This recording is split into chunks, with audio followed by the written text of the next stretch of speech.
Right, Over the Ditch is back for another week, and Matt Markham joins me. Hello, Matty. G'day, Paul. How are we, mate? We're very well, mate, and we're going to cover off on a few races. We're going to highlight Ashburton in its entire, well, not entirety, but quite a few of the races there, and we will be highlighting Kaikoura. We're at a different time slot this week due to me travelling home from Queensland. But some shocking news, I suppose, Matty, to start it off. In a way, shocking news, but I love harness people and how they rally around people with the news of Katie Cox and being diagnosed with lung cancer for a person that's never smoked. Just terrible news, isn't it? Yeah, it is, mate. It's really, really horrible, and it just probably hammers home the fragility of life in some sense. You know, Katie never had a cigarette in her life, most likely. Wasn't a big drinker or anything like that. Just a hard worker, and she's had this horrific diagnosis, a very, very rare form of cancer, from what I can understand. May potentially be the only person in New Zealand that's got it, and it particularly targets young non-smoking females. Yeah. She went to the doctor with a cough, and this is what's eventuated out of it. Look, a lot of people on your side of the Tasman might know an awful lot about Katie. Katie was a very accomplished show jump rider, and actually got a job with Jamie Gamerson and Natalie initially helping them prepare yearlings for the yearling sales. And from there, actually went through, did the cadets course that we've got here over in New Zealand to get your license and become a junior driver. And in the last 3 to 4 years has gone out on her own, bought a property, established a beautiful, beautiful training setup where she was also doing yearling prep on the side. And I think one of the hardest things about this whole situation is, Paul, is right now, or leading into right now, Katie had the team of her life, the team that she deserved for all the hard work and money she's put in, and she was only really just starting to see the fruits of that labour. You know, she had some very talented young trotters. Lottie's Moment was running second in a lot of our 2-year-old trots. Really nice horse called It's Tough, who won a black type race earlier in the year, and she was in for a really, really good couple of years, I think, with the stock she had around her. And obviously, this has put a halt to that for now, we hope. But yeah, as you say, silver linings. You know, this industry is great for rallying around and supporting. And you know, we've already seen so much money raised and pledges of a whole lot more. You know, Kirsten Green's come out this week and encouraged every driver to donate a losing driving fee each week from their tally to help the cause. And you know, we'll keep seeing things like that. I know there's a special function being held at Addington during Melbourne Cup Day, with the proceeds of that going towards the fund. And yeah, we got some people that are driving that fundraising cause, and if you haven't caught up with it, jump online to HRNZ. All the information's on there, or on Facebook, go to Whatever with Wiggy, who is Craig Wiggins, one of the clerks of the course, who's also a massive mental health and wellbeing advocate in the rural sector over here in New Zealand. Yeah, no, he is, and he's a great man. He's a very, very positive man as well, Wiggy, and I encourage people to go there. $100,000, I think, is the initial treatment. $55,000 has already been raised with, as you said, a lot more pledged to come. There's a lot more behind the scenes stuff that's about to be announced. I have got a banner here for people, anyone that wants to donate. There is the Whatever with Wiggy charitable. That is at the top, and that's got all the numbers there. And then Harness Racing Australia events account down the bottom. So that's for my Australian people. You can log into both those. Obviously, the BSB is the first one, and then the account number. A bit different how you guys do things in New Zealand, but people will know how to work those numbers. The reference is Katie. I did also notice on the New Zealand one, and I wonder whether you can do it on the Australian, if you want to be anonymous in your donation, I think you just type ANOM, and that will go through as an anonymous donation, which is huge.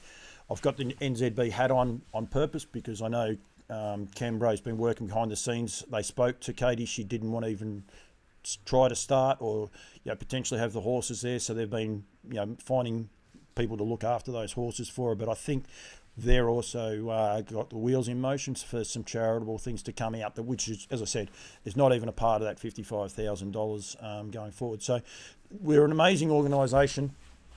Most people eat the wallpaper off the walls sometimes to survive, but if there's a fundraiser or someone in need, we just jump to it and away we go. Yeah, 100%. And it's one of the endearing aspects of the game that we're in is the way that it is one big family. Everyone's got each other's backs, and when the chips are down, you can count on the fact that there's going to be a whole heap of people standing there ready to help try and pick you up. So, look, it's going to be a long, long journey, and that initial 100,000 is probably only going to be the tip of the iceberg.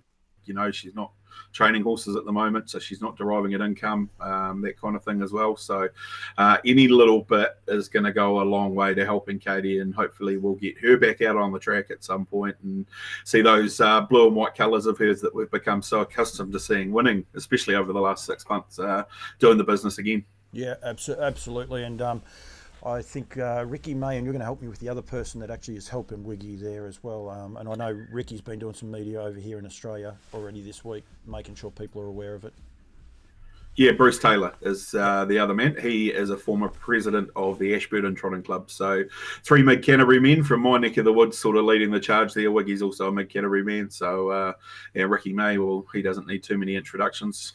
Pretty much everyone in the racing game and all 3 codes across Australasia knows who that man is. Yep, no, absolutely. Well done to those gentlemen for getting behind it so quickly, and well done to everyone who has donated or is thinking about donating.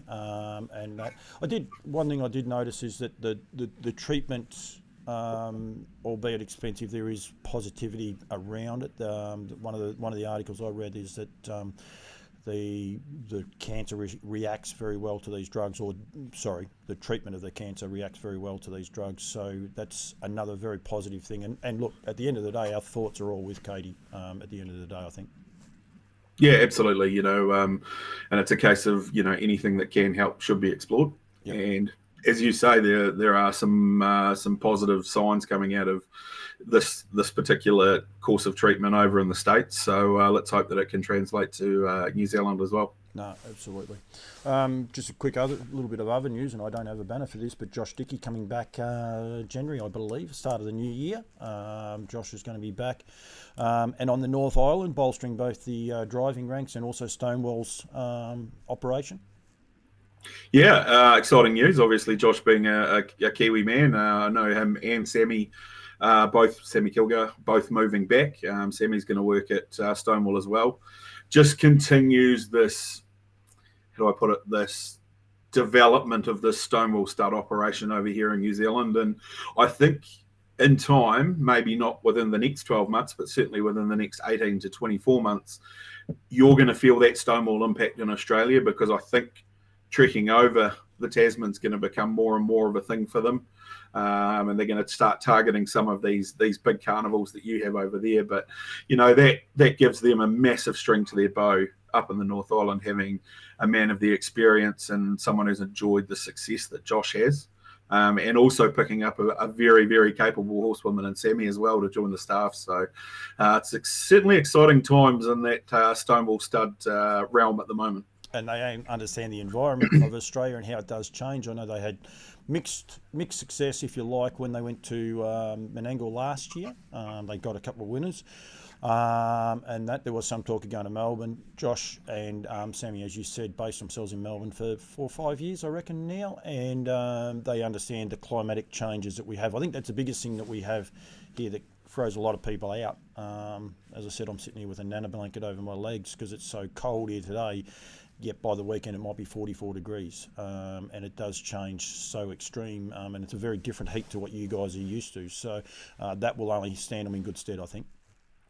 Yeah, well, it's just, as I say, another string to the bow, another person with varying experience, having worked for, countless people, that you pick up all these little things and then you bring them together. And I think that's part of why Tim Williams has been so successful. He's brought those elements of that nearly decade or however long it was that he spent at All Stars to the party. And it's just adding another aspect to the training operation. And, we're only scratching the surface with them, considering the yearlings that they've brought at the last 2 yearling sales and the ever-growing broodmare band that they've got. And we're going to talk about one a little bit later on, Paul. I'm sure that, they're going to have some fun with her.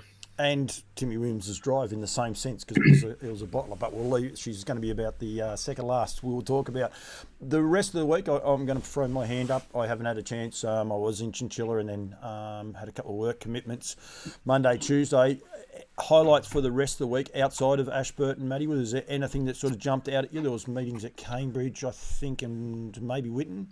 Or was Winton today? Yeah, there's meetings across the round. There's Winton on obviously today, just prior to us filming this, and then Cambridge tomorrow. We've got Miff and Grass Track meeting, twilighty meeting here on Friday afternoon, and then obviously off to Kaikoura. But just a big racing period, where it seems to be we get to that point where it's non-stop, and once we get to the heart of summer, it's the continuous cycle of race meeting, and if Ashburton's Magic Monday that we've just seen earlier this week is anything to go by, it's going to be a whole heap of fun for the next couple of months. Method on Friday, that's tomorrow. Now, Emily gave me a little tease. I'm not allowed to say anything, but there could be some interesting betting prospects lining up for that. Keep an eye out onto their socials and potentially on Loose Lines tonight, because I think later on this afternoon she'll have some more news on that. But the grass track on a Friday afternoon, how does that work? Well, it was a meeting that they introduced because the double meeting at Kaikoura on the weekend, that Kaikoura not being a track that suits every kind of horse because of its tight bends, that they put on a lower class meeting for, the rating 35s to 50s, and they're all over shorter course distance races. And it's really just an opportunity for potentially horses that haven't been getting starts on grass tracks around Canterbury for the last, 6 weeks to actually get a run under their belt. Obviously, they start a little bit later in the day, so it's a great opportunity for locals to knock off work at 3 o'clock and fill the barbie up. Although I don't think they'll be doing that tomorrow. They're actually talking about a bit of snow around Canterbury, so might not be packing the chili bin up and going to the races on a Friday afternoon, but that's all right. And it seems to work. They get a good crowd along there. They have each year, so hopefully the weather is wrong and it works that way again tomorrow. It's a little bit trying there today, I believe. A bit windy by the sounds as well, is it? Just a little bit, and cold. I would have the Nana blanket on too, but I've got the heat pump cranked right up high, so I don't need it. Rightio. Ashburton on Monday. Magical Monday, is that what it was called? Magic Monday, yep. Magic Monday, and it was a cracking meeting. I was fortunate enough to be, I was actually travelling, so I was able to listen to a couple of them. I did hear, is it Boogie? Yeah, Boogie McNett. Is it? Yeah, McNett. That was a sweet loo having its first start for Johnny Morrison. It was very, very impressive. I did have to actually listen to that race. Yeah, Bogle McNeep, I think it is. It's named after a character on some TV show. Okay. This is a sign of things to come for John Morrison. He has got an incredible team of horses around him at the moment. He had 11 at the Mifflin workouts a couple of weeks ago, and then he had about 8 at Geraldine on Saturday trials. He's got a first starter in at Mifflin tomorrow, and I'll give you the early tip on it, called Ballygar. Goes around, and now I'm testing myself. I think it's about race 7. I think it'll win. It is a very, very promising maiden horse. And it meets a pretty good field, so you might actually get a wee divvy for it. Ballygar's the name of that horse. It goes around in race 6, number 5, so worth a wee play there. But yeah, Bogle McNeep, very good early on the day on Monday. I believe Billy Connolly must have played back in the day, and it's Warsall Gumbridge TV series, so it's 1979 to 1981. It's not the latest TV show. It's when you said that, I thought I'm going to Dr. Google, and that's what it's come up with. So, but anyway, interesting name, and people could go look at it at that. I've got a lot of time for Johnny. He is one of the best interviewers you can get, because even if he's having a shocker, you turn that camera on, you start interviewing him, bang, you get to smile. He knows what we need to do to our industry. He buys into it and promotes it so well. And he's a good trainer and a very, very good driver. Yeah, Johnny, he's one of the characters, It doesn't surprise me that he's named a horse after someone from the 60s, because sometimes I think he still lives back then. He's a bit of an old soul as our John Boy. But you're right, very, very accomplished driver. And I actually think he's going to end up being a better trainer in time. He's got the gift of the gab, but he's also very patient with his horses, that they turn out looking incredible. And he's got a very important part of the whole operation in his partner Nicole Harris, who does all the work for him. and bosses them around and tells them what to do, and that's why it works. Show day last year, he got a treble. He'll be hoping to replicate that probably on Cup Day, might be. But even if not, I was tipping he'd be still happy with a treble on show day, that's for sure. So the Ivy League was super. Yeah, very impressive. Sort of went past me where I was standing, and I thought, sort of looking like it might be coming to the end of it, but got inside the final 100, and Blair, as Blair typically does, managed to get that little bit extra out of it and won very, very well. Treacherous Love, Melody Banner, Treacherous Baby. I didn't see that race at all, the 2-year-old fillies. Yeah, Ricky May pinched that one, driving, pinch hitting for Brent Mangos. Found the front and sort of stacked them up, and sort of waiting for her to come back to them. But, the closer she got to the winning post, the further in front she got. Melody Banner was very good. She did a power of work. She's very well bred, that winner by Captain Treacherous out of Linda Lovegrace. That's a beautiful breed, and just another nice filly that the Brecken breeding banners are going to have to join their broodmare ranks at some point. I got the T-shirt over there. I had the T-shirt on last week, but I haven't got it on this week. But I did see that, and it is beautifully bred. Now, this race I did watch. We saw this horse win. We highlighted this horse's win a week ago. Cold Chisel. Probably got all the luck in running the week before. This week, not so, and wasn't impressive. Oh, very, very good. I probably didn't think that you could do that role reversal, and I think I touched on it last week. Yep. But big and brave. Vesam did a bit of work again. He buzzed out of the gate and then had to do what I call the grab and go and jump out of the trail and get around and keep things rolling. But Cold Chisel clearly has his measure at the moment. Thought the run of Renegade for third was very good because it's come from a long way back. It's getting better and better. And a horse that'll probably jump into a maiden race in the next couple of weeks, Light Me Up, Gavin Smith's horse, was run 6th. Only its second start, and it was taking ground off them at the finish, so keep an eye out for that one. Yeah, and also Piccadilly Pete was another one I saw because it ran second. It's only ran a couple of placings. It was good again. Matty, before we go much further forward, 2 things. That Ashburton track, it's one thing I noticed, and we'll highlight it in the rest. You guys in New Zealand, one thing that I keep trying to explain to you guys, you have difference. You've got a 3-sided track. You've got a track that goes back to front. You have grass tracks. You have small tracks. That racing the other day at Ashburton, I know they were the better horses and all the rest, but you've got horses finishing, 4.5 metres and running second last in races. The track gives everyone an opportunity. There are some hard luck stories, but at the end of the day, they possibly would have been beaten 4 and 5 lengths on any other track. It seems to play so fair. Again, as I said, there's unlucky stories in every race, but it seems to give every horse potentially a really, really good chance. Yeah, and I think the fact that they run along pretty evenly helps that too. You don't very rarely see them pinching 65 fast around Ashburton and then running, because it is a very, very fast track, and obviously that's why it was chosen as the inaugural home of the Harness Jewels when we still had it over here in New Zealand. It's big, it's roomy, it's got a really well cambered last bend, and that straight is long. Yeah. It's nearly 400 metres, so you can still be in play in a 14-horse field at the top of the straight and either duck and dive or get out wide and storm home. To me, it's one of the best tracks in the country when it's at its best. It's fast. I would have loved to see them stick to the 1 mile distance instead of 1,700 metres, but that was their prerogative to give a longer run into that first bend. I think we could have seen, something pretty special over a mile there eventually on the perfect day with the right horses at Ashburton. But you're right, it plays very fair, that track, and it's always entertaining racing. Maybe it's something for the powers that be. I don't like telling people what to do, but maybe they have a mile day.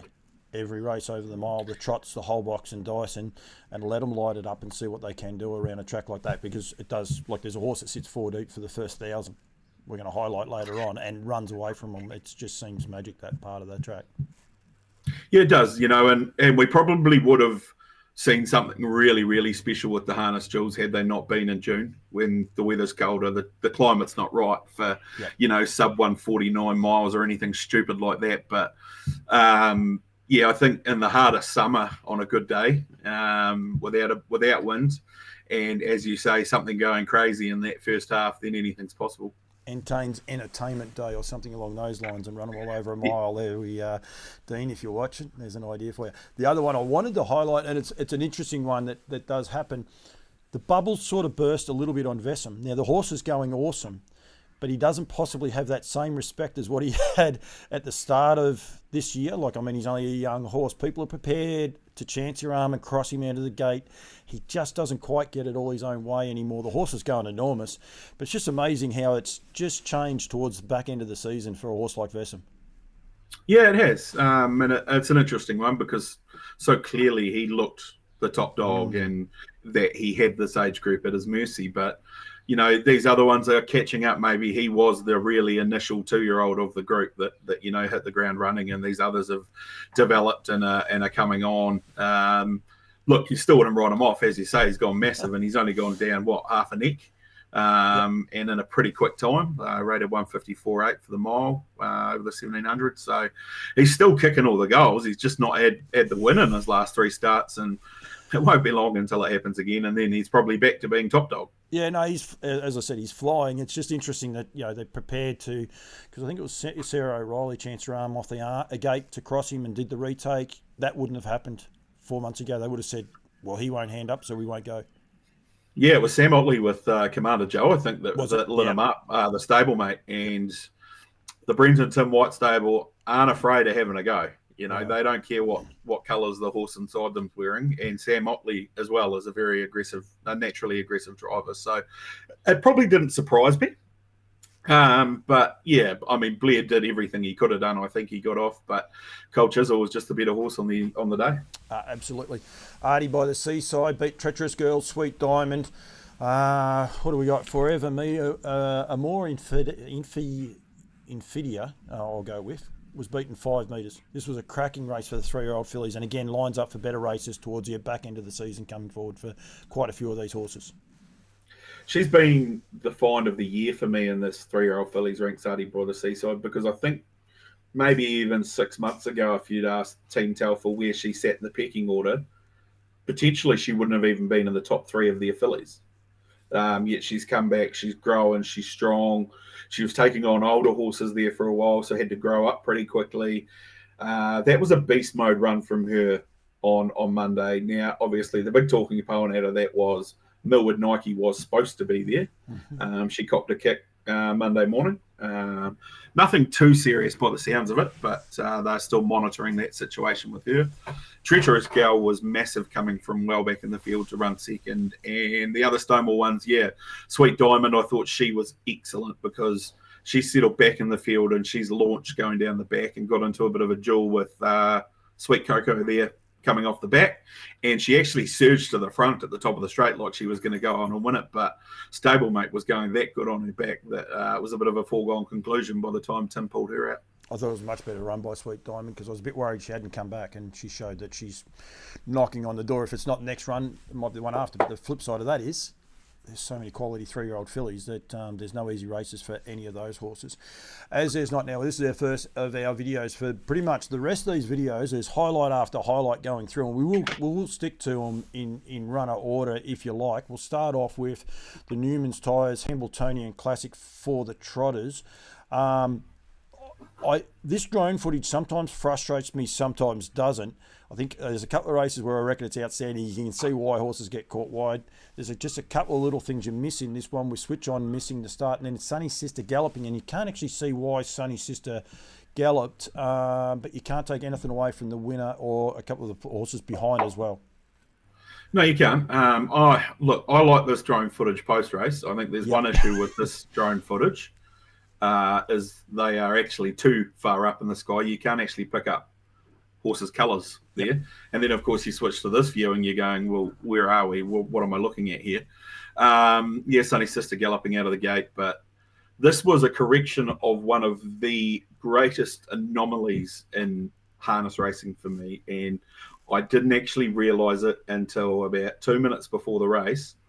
Phil Williamson, who has won pretty much every major trotting race in Australasia, had never won a Hambletonian Classic up until this point. Now, I've seen Phil win Group 1s and the like, and he smiles and, you know, he's clearly happy. He walked down to the birdcage at Ashburton on Monday after this race and let out this massive fist pump. You could tell he was pumped. He was so chuffed to have achieved another bucket list item on his incredible list of training achievements. And this is an incredible training achievement because this one's a bit of a latecomer, Isolate. Yep. Sort of burst onto the scene, when she ran past Walking on Sunshine at Addington 6 weeks ago. And you can see her there. She's 4 fence, just about to try and follow her stablemate Araha Kenny through. And it looks like she's in trouble. It looks like she's in trouble here, doesn't it? Because she looks like the 4 in front have got that length and a half gap. And she knuckles down. Great. Yeah, she did. You're right. She's got a lot of work to do there. Nathan may be just nursing around that bend. I don't know. The others may have really sprinted. Big run from Confessional, the Paul Nientrain runner. Yep. Great run from Araha Kenny. Walking on Sunshine, the filly was excellent as well. So it's going to be a nice form race. There's a horse that you can just see in the back of that shot there, Paul, in the Trevor Grant colours, George Elliott. Now, it's run 6th, beaten 7 lengths. That's it flashing into a 7th place there, 6th place there. It's still a maiden. And it goes round Kaikoura on Sunday. It might even go around at Methven on the grass tomorrow. It'll win a maiden at short notice, but I have said that the last 6 times it's dropped into maiden after taking on good fields. So all credit to Isolate. Of course, she's a filly out of Escapee, who was an exceptionally good juvenile trotter for Mark Purdon. And, of course, Trevor Casey owns her. He bred this one. She's got a lot in front of her on the racetrack and also off of it, given her breeding. And, yeah, very, very impressive win. The fillies are outstanding, as you said, Walking on Sunshine. I think she just got the sprint lane a little bit too late, but I don't think she would have beat Isolate anyway, the way that Isolate found the line. But when you look at it with the fillies, and there is the trot slot race going forward. Hopefully they're going to change the name at some stage. And I know there's a lot gets said about Queen Alida coming back, but these young fillies, you never know. A couple of those might step up, and she's one of those. So is Walking on Sunshine. She's beat the boys as well. So real depth in these trotting fillies, both sides of the ditch in Australia as well. And it's super exciting, I think. And it's a bit of a change in the guard. It's the same in the thoroughbreds. The fillies seem to be getting better and better, and it's just, I think it's great. And it was good to see Confessional back to some really good form. What was the wash up with Gold Bullion? He seemed a bit plain. Yeah, slow recovery, I think, after the race. He's a lot better than that. Yep. I would probably just put a line through that run. He was so good against the older horses in the weeks leading into that he's a lot better than that. He should have been there fighting out the finish. Clearly something not quite right with him. And Sonny's sister, back to those naughty habits that she had. It looked like the Duns had managed to get her out of those, but she seems to have reverted back to them. As I said, it's a bit tricky, that drone footage. There is other races. I think I'm in agreement with you. I think when the live races are on, no drone footage, but afterwards to be able to showcase what actually happens, I think it's good to be able to see, or even a side-by-side. So you can watch would be even better, but that's not for me to say. But yeah, she's a very nice filly, Sonny's sister, when everything's right, but whenever it just has to be off a game a little bit, and she can be a problem child, that's for sure. This race, again, we talk about depth. Now, I've got a very good mate here in Australia who started watching this show, and I keep banging on about how good the New Zealand horses are. He rang me yesterday, or 2 days ago actually, and had a crack at me, and he said, you're 100% right. He said the depth in New Zealand horses is outstanding, and it was off the back of this race, the Garrard Sire Stakes Sophomore Classic for the 3-year-old. He was blown away. He's a good judge. I'd be interested on your take, but sooner the better. Prove that that form the week before is really going to stack up because of the way he went, and then be able to back it up this week as well.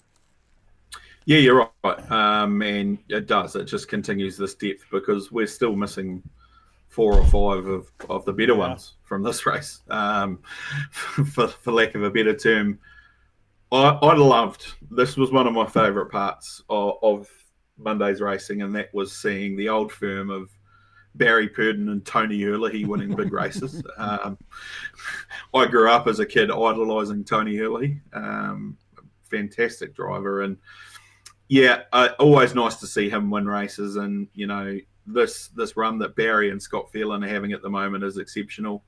Some good runs here. Triple G much better. Who's Delight very, very good. I thought Jollymont was maybe just a little underwhelming after the run the week before. Maybe just didn't quite back up from that run. But you talked about it before, Paul. We've got an 11-horse race here. And as you'll see in about 800 metres time, I think there's 5 lengths from first to last at the winning post.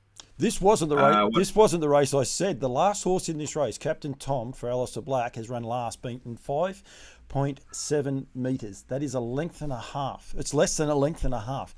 That's cruel when you look at it like that, isn't it? It is. And they've got horses coming from back in the ground.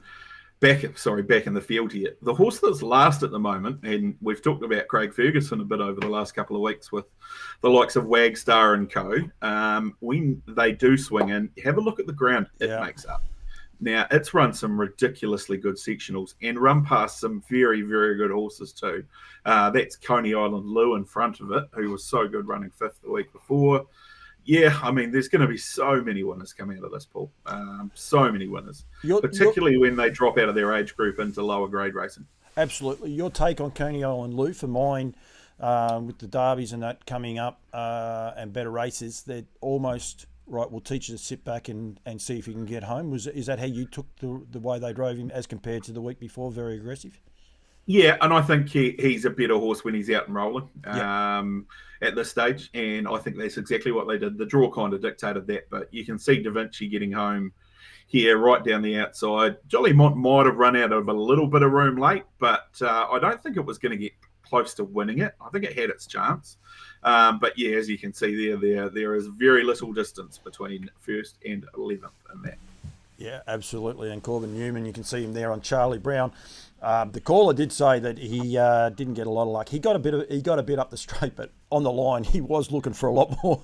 He was looking for a lot more room, and it was going to get ugly. And I think the depth in your 3-year-old paces is outstanding over there right at the minute, because there was so many still missing out of this race. Triple G was so much better, which was good to see for the Duns. They actually had a much better week than probably what they've been having lately, with a few of their horses putting their hand up to say we're not far away again. So that part, I think they'd be wrapped in. You always want to win them all, but it doesn't always happen that way, and sometimes you've got to take it. Right, race 9. The NZB Air Freight Ashburton Flying Stakes. Of course, with the passing of Ian Dobson the week before, there was a lot of sentimental bets, I would imagine, on Kaikoura. But yeah, he was awesome. Before you start, the drone footage to understand why standing starts don't fit. So this is good. There is some really good highlights for people to understand why sometimes stands do and don't work, and they can see how much they wobble all over the place there. So it does give a bit of a highlight, but he was good. But for mine, the run of the race was Republican Party for Blair Orange and the Dalgettis. I thought he was just outstanding. I won't show the whole lot of this race, Matty. I'll scrub through a minute, but yeah, just interested on your thoughts. Yeah, you're right. There were some good runs here. Just that continual progression of Kaikoura. Yep. He's a long way off them there, really. Yeah. And it's still a long way off them when they get to the mile. So he's run a really solid mile and blown a few more cobwebs out of the system as he builds towards the second Tuesday in November. Very patient, heady drive from Olivia. Bit of pressure on a young junior driver to take the reins on a horse like him in a black type race, but she handled it really well. And you can see her get moving here just to try and get handy, and she's going to get around in front of Republican Party there. Stablemate Self Assured's about to pop off the fence in front of it. Thought he was just okay. Kango was good again, but yeah, you're right. Republican Party I thought was excellent. There was a fleeting moment halfway down the straight where he really hooked into it. And you'll see it here where I thought, oh, he's going that good that he might actually run up to this horse. Yep. And he got mighty close in the end.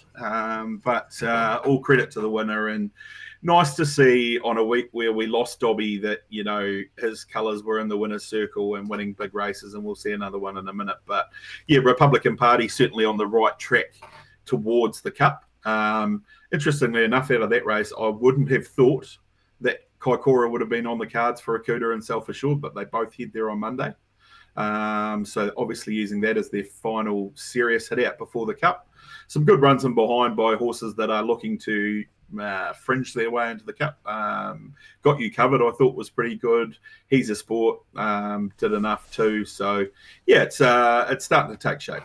And we say about the beaten brigade, American Me is on the fringe of getting a run and probably needs. Actually, I've got those rankings right there for the paces. American Me's at the minute not in, and gets beat 4.7 metres. Yeah, like it's just it's good and cruel how that can actually work from time to time. Bark's another horse there that just finished off the back of him, and he needs to get in there with a couple of good points as well. Yeah, the rankings are an interesting setup. I wonder whether they've run their course, but that's probably a discussion for another day. He's a Sport jumped ahead of American Me on Monday. He's a Sport beat American Me home by about a length and a half, whereas American Me beat He's a Sport home by 17 lengths in the Meffin Cup. So it's an objective debate, ratings, and I've always been a firm believer that the war of attrition will win out at the end of the day, and we'll get the best cup field that we've got. And if there were still 45 horses nominated, yes, we'd need it, but we're down to 18, 19, I think, that are still there. So they become redundant by this time of the year, because it's basically whoever's left is going to line up. So it does add some interest, but there will be some shuffling over the next 2 weeks. We've got Kaikoura on Monday, and some horses aren't going round in the Cup. There are other horses going round in a $50,000 aged sales race, Bark being one of them. Yep. And then there's a free-for-all at Addington next weekend or the weekend after. So there's still a bit of movement there, I think. We may see some of those fringe horses jump up or even fall down. I thought Nathan Williamson's horse was very good up on the sprint lane, another quiet run, but you've got to be careful with a few of these. As same with Republican Party. I think Blair Orange, teaching him to settle, teaching him to sit back in the field and have one run at those horses, and it seemed like a few of the guys were doing that once Akuta was up the pointy end, I think. But yeah, it's there's some really nice runs, and it's going to really hot up.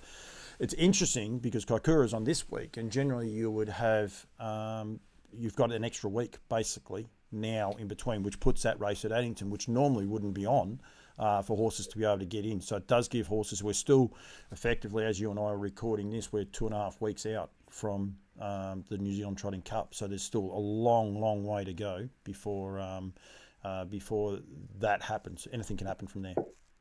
Yeah, exactly. There's a lot of water to go under the bridges, they'd say. We've still got to get these 2 Australians over safely and healthy from your side of the Tasman over to here. Both obviously passed from the stand, although I've seen better standing starts at the Meffin workouts on a Saturday morning than that one, Paul. We'll give them that. That's their prerogative. So yeah, as I say, there's a lot of water to go under the bridge before we get to the Cup, but it is starting to take shape, and you've loosely got a basis of a field there. Rock and Roll Do took a stablemate, and they were at 3/4 speed when they let them go last year at Melton, and I was there to watch it, and I'm thinking, oh my God.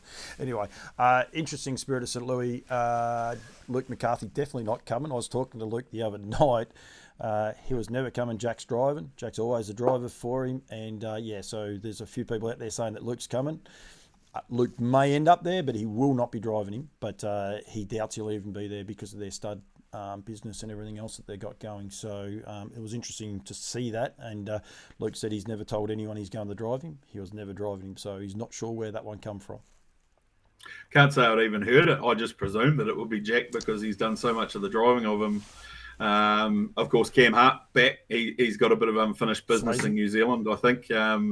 After last year with Majestic Cruiser, I know, having spoken to Cam about it, he's pretty keen to get back over here and get his name on that New Zealand Cup. And I'm sure that the entire Hart family will be watching on, if not already at Addington, enjoying the moment as well. Yeah, you're sort of nearly related to all of those too, because yeah, there is a wee tie up there. So obviously, watch Cam. I can kind of claim him as family, so that'll be nice actually if he does win the cup. So yeah. Anyone wondering how it works? It's basically David White's mothers. I think the 2 mothers might be sisters, and then Cam comes back the other way. It's one of those ones you can make it happen if you get a stud book big enough in front of you. You can get everyone related to everyone. So you can adopt him. You can adopt him as your own, mate. All right. It all happens in the Riverina, doesn't it? Oh yeah, you don't pick on anyone. I know that you don't go to Ballarat and bag anyone because they're all related, and you'll get into all sorts of trouble. So we will we're going to actually miss race 10 for a sec. We're going to jump to the trot, the What the Hill Ashburton Flying Stakes. Great supporters of mine, the boys from Woodlands and What the Hill as well. With Muscle Mountain, this was over the 1700 metres here. I wish they didn't have this overhead shot. It would have been great to see these horses getting off the gate. Smoke and Bando return was outstanding, but yeah, Muscle Mountain was just absolutely too good. Yeah, and as we sort of predicted when we spoke last week leading into this meeting, he was drawn to lead and he did exactly that. What probably was the most encouraging thing is not what we see here, because we know he's got effortless gate speed and he can blast across them, but it was more what he did up the straight the last time and the way in which he ran away and he found the line, much more like the Muscle Mountain of old. And I think he needed that. I think Greg and Nina Hope needed that. And most importantly, I think Ben Hope needed that. And you'll see a big salute in a couple of 100 metres. A, that was for Dobby. B, that was a bit of relief from Ben Hope that he's got his trotting star back on the right path as we point towards some pretty rich races in the next 2 to 3 weeks. So he just clears away here. He's got that push button speed. Oscar Bonavina, he had to go probably a bit earlier than what he wanted to. Otherwise, he was just going to get left behind. I was surprised, and maybe I'm underplaying the effort of Time Up the Hill, getting down the outside there, that she was able to run past him. But she actually did it quite easy in the end. I thought her run was sensational. And Smoke and Bando, well, he'll just improve out of sight from that run. That was a really good first up run and probably shows why Craig Ferguson was so keen to get him over to Queensland. I know it was a failed trip, but he is a very, very good horse. He is a very good horse, and I have a lot of time from Smoke and Bando, and I reckon Time Up the Hill's run was outstanding. But Oscar, like 2 weeks ago, was it 2 weeks? Yeah, 2 weeks ago or a week ago, we were saying he's back. This is the real Oscar and all the rest. That was one of the runs he threw in last year from time to time. He is a head scratcher. You're right. He had to go early, but Smoke and Bando was first up. Time Up the Hill sort of had to do this, was further back than him and beat him home quite comfortably. He's still got that touch of enigma about him, Oscar. When things aren't quite all his own way, he can be a little bit iffy. I had exactly the same thought, that there was shades of, the Oscar of 12 months ago there. Yeah. Whether we just put a line through it and move on. He goes to Kaikoura on Monday. So obviously there is still some work to be done there. Otherwise he wouldn't be going there. He'll probably win on Monday and it'll be a good confidence boost. But the scales have tipped back towards Muscle Mountain and Bolt for Brilliance now. They are back on as the lead pair, and he's the one that's now chasing, whereas probably from the last couple of runs, it's been Oscar that's been in front, and the other two having to chase him. His sectionals at Addington were outstanding. You wonder whether maybe that just took a bit of the spring off him. I think he got home in 26.8. I think I saw from that Stride Master his last quarter. I was like, wow. So yeah. So I mean, it was just one of those ones. As I said, you can't not like the horse, and I don't think there was a lot Olivia could have done. The way the race was being run, probably couldn't beat him, but just around a couple of those other horses, I thought it. Love and the Port, and those horses, I'd be interested to see if they've still got the Inter Dominion on their radar at the minute, because he's probably not firing like he should be. I first off, I think 1,700 metres too short for Love and the Port. So I was prepared to lay him all day, even to run top 3 in that race. Put him over 2 miles on a solidly run 2 mile at Addington, where he's buried away on the fence and doing no work, a la what we saw when he won the Rowe Cup. Yep. He becomes a top 4 chance. It's a very clear path at the moment for these trotters. There is Oscar and there is Bolt for Brilliance and Muscle Mountain, and then there's the rest, maybe headed by Oscar, but we've got these ones in behind, and I talk about the Time Up the Hills, the Smoke and Bandas, the Love and the Ports, the Midnight Dashes, etc. Out of my way. Well, out of my way, and we've talked about him the last 2 weeks, Paul. Here's a go. He's going around on Sunday at Kaikoura on the first of the 2-day meeting in a junior driver's race, mobile pace. He's going to line up on Monday as a trotter and try and earn his way into the Dominion Handicap. Paul Nairn is going a flashback to the past of these dual-gated stars of years gone by, and we're going to see him go round in a junior driver's race on Sunday as a pacer and then go round on Monday as a trotter. Matt, I love you. On Loose Lines going live tonight, and the Australians will not believe that for a minute. They got to go and watch this race. He's also the last horse left in the rankings for the Dominion Handicap at the minute. Actually, Paul's got two. That other name that I can never get, Tangata. Tangata. The interesting one I have there, I'll throw this to the authorities as well. Throw a little bit of a curveball when you've got the Rowe Cup winner in from 2023. I know that's earlier this year, but it's a long way earlier. Why don't they give the Derby winner automatic entry till next year and spice it up a little bit with Nazareth? He's not guaranteed to start at the minute. They may not even accept. They might say, well, he's too young to take on those older horses. But you never know. Spice it up. Throw a 3-year-old in that's guaranteed to start. They know what they're doing then for the rest of their campaign, and they can target around taking on the big boys. Yeah, it wouldn't be the worst idea. This is what happens with the Dominion most years. We get down to about 18, 19 left as we get to this point, and generally we manage to get a field together. But I think that's indicative of the domination of, or the perceived domination of Muscle Mountain and Bolt for Brilliance. It becomes hard, to go over 2 miles with them when they're probably going to run something ridiculous if they go war to war like we saw with Cindy Sun and Muscle Mountain 12 months ago. So, yeah, there'll be a bit of attrition still to come there. Most of them are going around this week in various races. Out of my way, probably a little bit more different than most. But, we've got, as you say, 2.5 weeks until the Dominion, or nearly 3 weeks now till the Dominion. So, going to be interesting to see what the final makeup of that field is. And there is a chance that Out of My Way could make his way into that race. Will he have the hobbles on? I wonder what happens if they pack the wrong gear and they put the hobbles on him and take him out.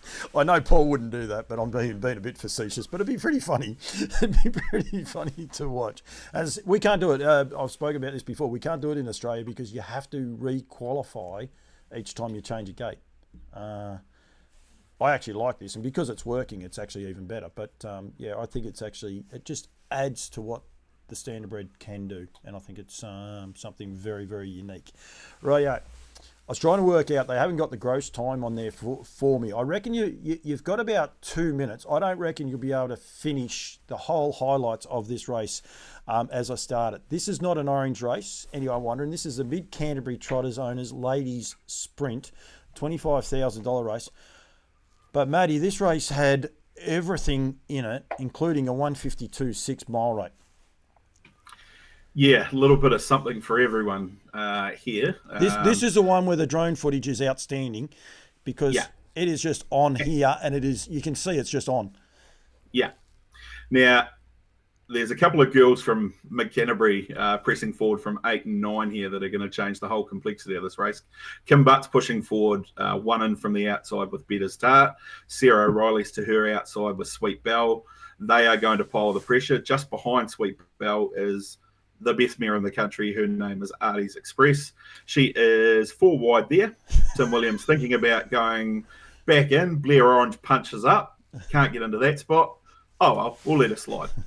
And here she is, about to be momentarily 5 wide by my count. Yep. No. Yep. And still hasn't seen a marker peg. Speed's still good. They're rolling here. They run a 152.6 mile rate.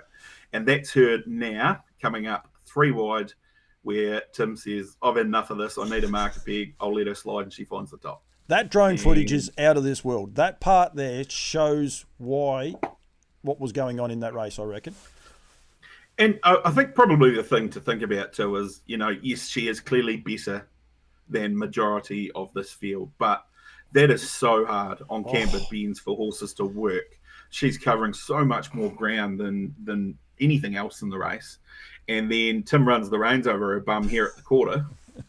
And she has the audacity to put 4 into them in the twinkling of an eye. I'm really disappointed that her New Zealand Cup campaign's come to an end, because she added another aspect to it, and I'm hesitant to say it, but I actually think she has the brilliance to win a New Zealand Cup. Yep.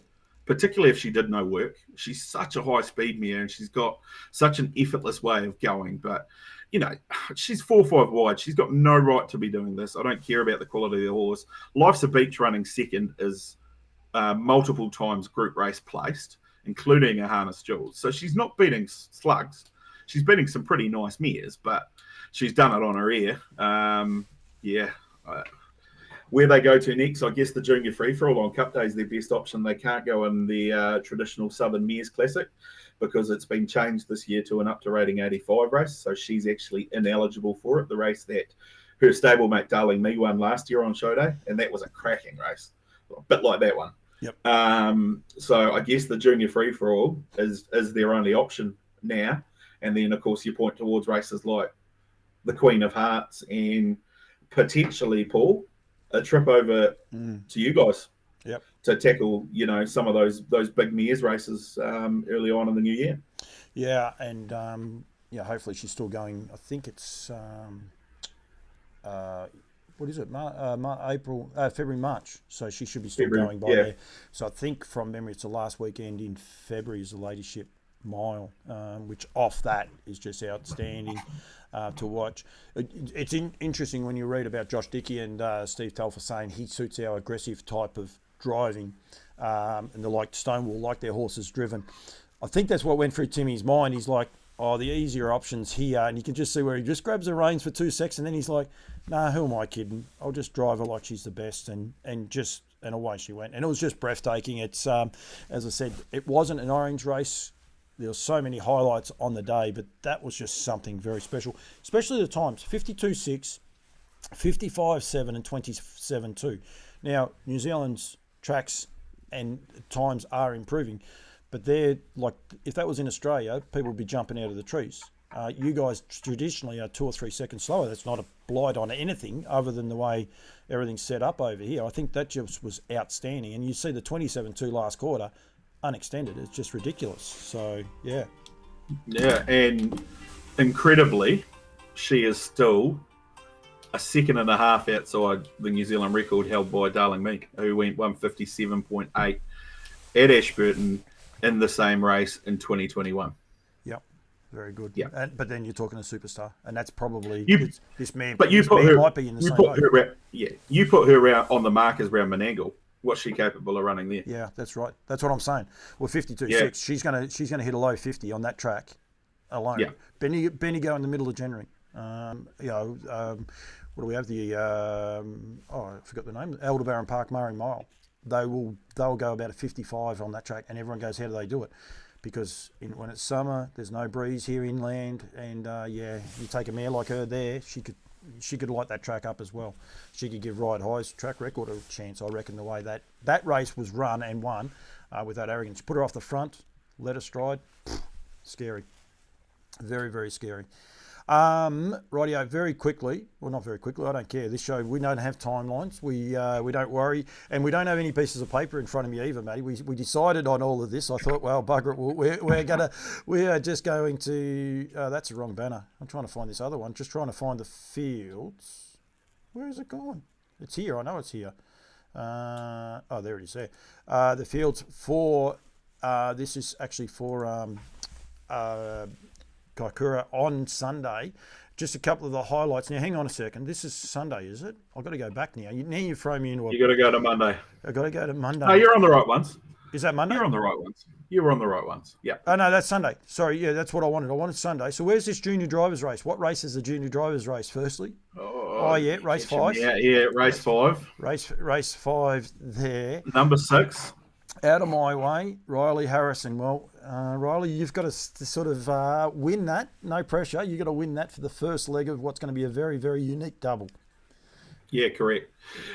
This Sunday meeting is a rapid fire 8-race card. There's 20 minutes in between each race.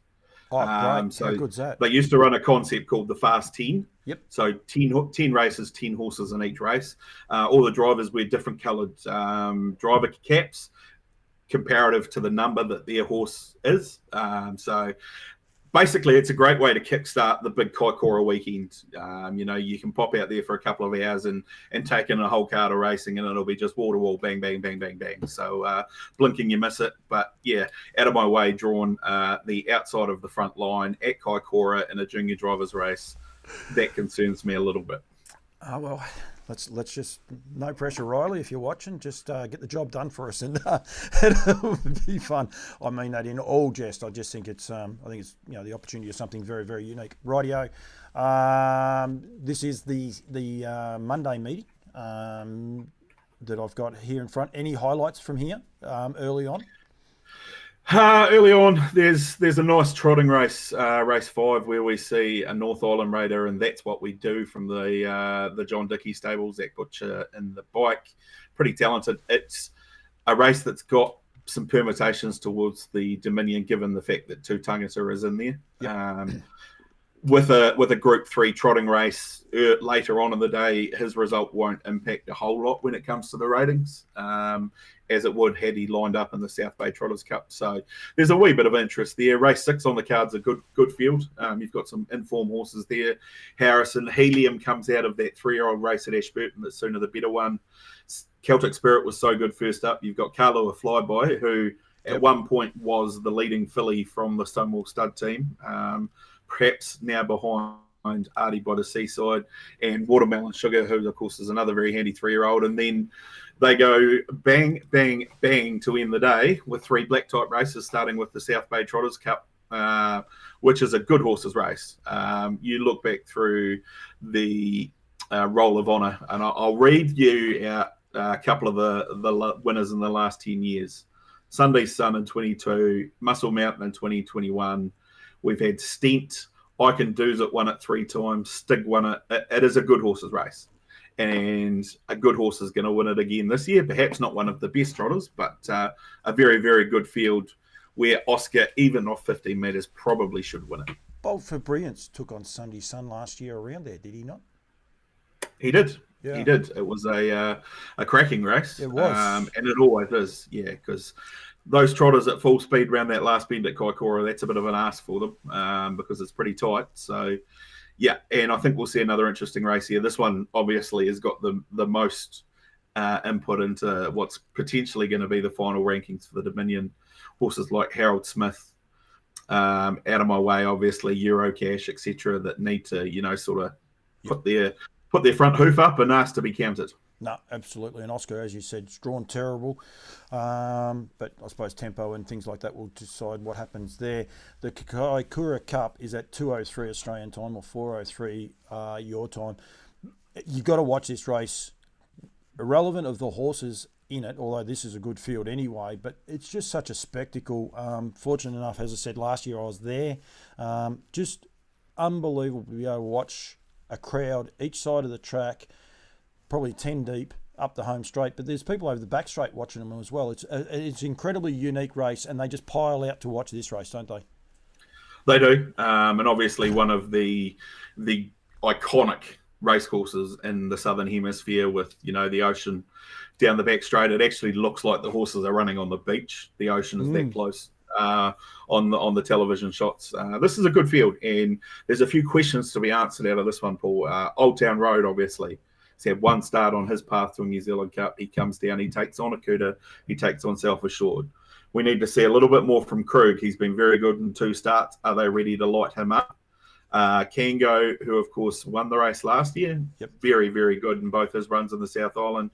Then you've got those fringe horses, He's a Sports, the Got You Covered, the One Changes, etc., that need to put their hand up and improve a few places if they want to be there on the second Tuesday in November. So a definite must-watch race. Will the track suit Old Town Road? In my mind, I'm going to say it won't. But you're a better man. You know more of the New Zealand form and how they get around it. Well, he's a speed horse, and the Kaikoura Straight's actually deceptively long. Yeah. And when you're a speed horse, if you can track through on the back of one and get a clear run at the top of the straight, you're in play. Yep. So I don't think it'll be too much of an issue for him. Generally, his biggest Achilles heel's been standing starts. Yep. So probably a good result there that he's drawn the middle of the front line, because as you described, Paul, that starting point's halfway up the straight. Yep. And you've got 4,000 people to the inside of you, or what looks like 4,000 people, and then a whole heap of people to the outside of you. He's going to be in the middle, so he's not going to see as much of that as the horse is drawn in a bit closer. And if he pings the start, he could actually get across. Yeah. and get onto the markers, which would be a big step towards success. And then the NZB Standardbred Sales Series for the Age Classic for the horses, and a couple of horses, I won't say take the easier option, but the likes of Bark, how am I going, are taking this option to try and get themselves up into those rating points, those last couple of spots. Yeah, and it's an interesting race this year. Obviously a little bit smaller than what it normally is. It normally has a pretty full field.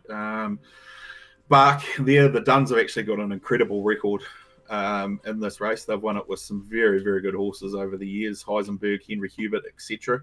And they've got a good chance again with Bark. Jimmy James Maguire's been super, of course, was second in the Methven Cup. Hey Bartender, former North Island pacer, now James Stormont's down here in Canterbury, will improve off that run. And nice to see Leicester, Warren Stapleton with a horse back in a black type race. I talked about him last week. He's got a good horse's record, and this is his biggest test to date, but he's very fast. So, look, on paper, it should be anything goes race to win or to lose even. He is the pick of the bunch, and if he finds the front, he went a cracking race in this race last year, actually, I think. Yep. There was a speed duel, and he was involved in it. Matty Williamson drove him. Did Henry Hubert win last year? No, Warlock for Michael House at too. 68-1 because they went absolute gangbusters in front. Yeah. Anything Goes run third, beaten 1.5 lengths, driven by Matty Williamson for Steve Dolan. There you go. He returns this year, obviously trained by Mark and Nathan Purden, and he's going to be very hard to beat. I think Wilson actually didn't drive that horse last year, but Wilson was strapping. No. Michael didn't go because he thought, what a waste of time. He stayed at home and he sat there and sulked. Samantha Otley, I believe, was in the bike on that occasion. Yeah, very good. We're both reminiscent a bit here. The unique part, anyone that hasn't been to Kaikoura, the one unique part about it is you have a racetrack and you've got an infield that's full. That in itself is awesome, and you guys get that on the second Tuesday in November, the infield being full. You have the beach, I saw some whales, and then you turn around and you got snow on the mountains. And you can see it. You don't need a super camera to be able to see it or anything like that. It is a beautiful drive, and there's a couple of hotels now. Everyone says, oh, there's nowhere to stay. I know they have got a lot. It's a really nice place. Too late to make a weekend of it now. It's got to be on people's bucket lists. I was fortunate enough to be there last year. This year I'm going to Redwood, which I did do both last year, but it's a bit tough doing the midnight flight in the middle. But yeah, it is an awesome place to be, and the people there are outstanding, I must say. Yeah, they are. If you like seafood, it's the right part of New Zealand to go because they've got plenty of it, crayfish, you name it. Yeah, I've had some incredible trips up to Kaikoura and enjoyed the hospitality of the locals on more than one occasion. But it's an iconic race day. You know, that infield is filled with camper vans. People have gone up already and are perched up there. I've seen horse trainers and owners on Snapchat and Facebook that are up there perched up. I think that infield was sold out 2 or 3 months ago. That's how popular it is. So, yeah, if you're ever planning a trip to New Zealand for the New Zealand Trotting Cup, this year is an exception because there's such a big gap. Usually it's only 10 days. Make sure you come a week early and go to Kaikoura because you won't regret it. No, absolutely not. And we spoke there about the Riverina, and you got to be careful with the Turnbulls and the likes. If you want to say the wrong name, don't pot the Smiths if you go to Kaikoura. It's a very common name there. I must say, you get in a lot of trouble. Yeah, that and Bob Rochford, who I'm sure you probably met. He is pseudo known as the mayor of Kaikoura. Trains a few horses and pops around, but he's a bit of a character as our friend Bob. And gee, I could go on for hours with some of the stories that he's got me involved in over the years on those trips. This is a bit self-indulgent. I don't like it to be it, but I went to Redwood Day, talking to Anton, said to Anton, I'm going to Kaikoura. He says to me, he said, if you run into Mark Smith, you've got to do an interview with him. I said, oh, yes, I don't know Mark from Southern Bred. He goes, no. Did he break in? Did he get Sundown going? Is that how it works? I think it was one of those horses anyway. Someone will tell me. But basically, he said, if you run into him. So the plane got delayed. I was 3 hours late. Cam Bray did the right thing, picked me up, took me straight to Kaikoura. I'm thinking, there'll be somewhere for me to have a shower or, freshen up, because it was a long flight and a long day. Nowhere. So I did the old, I won't say the words, but just got the deodorant underneath the armpits, and I was changing my shirt, and this gentleman comes up and he's chatting to me like while I was sort of, had no shirt on and trying to put the shirt on and trying to sort of be a bit bashful if I could be. He introduces himself, Mark Smith. I was like, you've got to be joking. He was one of the first people I'd actually run into when I got there. So yeah, and he was just terrific, and so was the rest of everyone I met there. Yeah, they are very hospitable, and they want you to enjoy your time there. And a very special race day in New Zealand harness racing is the annual Kaikoura meeting. Nah, absolutely. Matty, thank you. We will be back next Tuesday. We'll record earlier in the afternoon and do a debrief on that. We will also highlight some of the other winners. We like to actually highlight everyone that gets winners. It just didn't happen this week. But, mate, thank you very much. I think you got a wedding over the weekend, and then you're going to make your way to Kaikoura on Monday? No, I'll probably just perch up. Hopefully I'm slightly under the weather from an All Blacks World Cup victory on Sunday morning. Add into that best man duties at a wedding on Saturday, and it's going to be a rather large weekend. So I might just have to go and find myself a crayfish from somewhere and cook it in the oven for lunch on Monday and perch up and watch and pretend that I'm there. Maybe I'll go and dig some sand into a bucket and I'll put my feet in it and I'll feel like I'm right there. You do all those things. I'll sit back and watch it here in Victoria, probably with me nana blanket over my knees. It'll be all good. All right, mate. Thank you very much. Thanks, Paul. Talk next week.